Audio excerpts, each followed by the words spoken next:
صلی اللہ علیہ وسلم کا ارشاد ہے کہ حق تعالی شانہ ارشاد فرماتے ہیں کہ میں بندہ کے ساتھ ویسا ہی معاملہ کرتا ہوں جیسا کہ وہ میرے ساتھ گمان رکھتا ہے، اور جب وہ مجھے یاد کرتا ہے میں اس کے ساتھ ہوتا ہوں، پس اگر وہ مجھے اپنے دل میں یاد کرتا ہے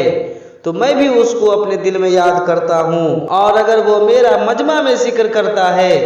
تو میں اس مجمع سے بہتر یعنی فرشتوں کے مجمع میں جو معصوم اور بے گناہ ہیں تذکرہ کرتا ہوں، اور اگر بندہ میری طرف ایک بالشت متوجہ ہوتا ہے